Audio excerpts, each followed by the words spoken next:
নমস্কার বন্ধুরা, সম্পাশা মিনি কিচেনে তোমাদের সবাইকে স্বাগতম। তো আজকের রেসিপি কসুরলতি দিয়ে ডিম ভুনা। তো এরকম রেসিপি কে খেয়েছো অবশ্যই কমেন্ট করে জানিয়ে যাও। আর কসুরলতি তোমরা কিন্তু অনেকে অনেকভাবে খেয়ে থাকো, তো আমি একটু তোমাদের জন্য একটু ভিন্ন স্বাদের ডিম দিয়ে কসুরলতির ভুনা রেসিপিটা করলাম। তো অবশ্যই যদি ভালো লাগে তাহলে একটা লাইক করে দিও। তো দেখো, এখানে প্রথমে আমি তেল দিলাম, তেলটা গরম হলে হালকা হলুদ দিছি, আর 4টে ডিম এখানে আমি একটু ভেজে নিচ্ছি লাল লাল করে। তো ডিমগুলো এখানে আমার ভাজা হয়ে গেছে, এখন ডিমগুলো তুলে নিচ্ছি। তো ডিমগুলো তোলা হয়ে গেছে, এখন ওই তেলে আমি কসুরলতিটা দেব। কসুরলতিটা দিয়ে আমি একটু ভেজে নেব লাল লাল করে। কসুরলতিটা আসলে সিদ্ধ আমি করি না, সিদ্ধ করলে খেতে আসলে ভালো লাগে না, এজন্য তেলে ভেজে নেওয়ার চেষ্টা করবা। তেলে ভেজে নিলে কিন্তু এমনি কসুরলতিটা সিদ্ধ হয়ে যায়। তো প্রথমে কসুরলতিগুলো এইভাবে লাল লাল করে ভেজে নিতে হবে সময় নিয়ে। তো বন্ধুরা, কসুরলতি কিন্তু ভাজলেও খুব সুন্দর লাগে খেতে, আর এভাবে রান্না করে খেলে আরও সুন্দর লাগে।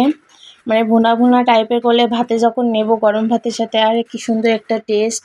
আর এই টেস্টও অবশ্যই খেতে তো ভালো লাগবেই। তো দেখো, কসুরলতিগুলো ভাজা হয়ে গেছে, এখন আমি সবগুলো তুলে নিলাম। এখন ওই কড়াইতে আবারও তেল দিলাম, আর এখানে দেখো পেঁয়াজ বাটা, রসুন বাটা আর কয়টা কাঁচা লঙ্কা চেরা একসাথে দিয়ে আমি এগুলোকে এখন লাল লাল করে ভেজে নিলাম। এখানে দেখো ভাজা হয়ে গেছে, এখন আমি এখানে আদা বাটা, জিরে বাটা, লঙ্কা বাটা দিয়ে এখন অল্প একটু জল দিয়ে এখন খুব সুন্দর করে কষাতে হবে। আর এখানে দিলাম হলুদ, লবণ দেওয়া হয়ে গেছে। তো এখন ভালো করে আমি কষাবো। আর বন্ধুরা, মেয়ে লোকের হাতে খুন্তি, এতেই সবাই শান্তি, কথাই কিন্তু আছে, ঠিক আছে? তো খুন্তি কিন্তু নাড়াতেই হবে, আর রান্নাটা কিন্তু না, যত খুন্তি নাড়াবে রান্নাটাও কিন্তু ততটা টেস্ট হবে। তো চেষ্টা করবা সুন্দর করে নাড়াচাড়া করে রান্নাটা করার। তো দেখো, এখানে আমার মশলাটা কষানো হয়ে গেছে, তো ভাজা লতিটা আমি এখন দিয়ে নিলাম। তো দেওয়া হয়ে গেছে, এখন আমি উল্টে পাল্টে ভালো করে কষিয়ে নেব তেলের সাথে। তো এভাবে কষাতে হবে। কষানো হয়ে গেছে, তো এখানে আমি এখন পরিমাণ মতো ঝোলের জন্য জল অ্যাড করব। বেশি জল দেব না, কারণ আমার লতিটা আগে থেকে অনেকটা সিদ্ধ হয়ে গেছিলো, এজন্য পরিমাণ মতো জল দিয়ে নিলাম। তো ঝোলটা এখানে হালকা ফুটে উঠছে, তো ফুটে ওঠার পরে এখানে আমি ভাজা ডিমগুলো চিড়ে নিছি মধ্যে থেকে।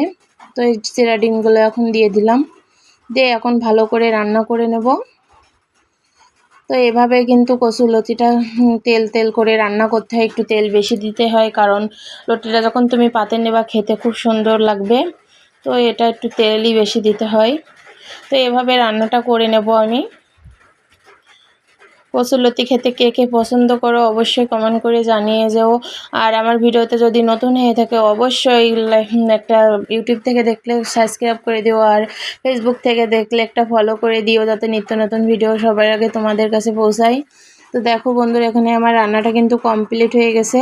তেল তেল করে আমি এখন এই কসুরলতি দিয়ে ডিমটা ভুনা ভুনা করে নিছি। তো এখন রান্নাটা আমি নামিয়ে নেব। তো দুপুরে যদি এরকম রান্নার সাথে থাকে তো আর কিছু কিন্তু লাগে না, আর রান্নাটা খেতে কিন্তু অসাধারণ টেস্ট ছিল। তোমরা বাড়িতে অবশ্যই এভাবে কসুরলতি দিয়ে ডিম ভুনার রেসিপিটা ট্রাই করে দেখো, অবশ্যই খেতে কিন্তু ভালো লাগে। আর ভিডিওটা দেখার জন্য সবাইকে ধন্যবাদ। সবাই ভালো থেকো, সুস্থ থেকো।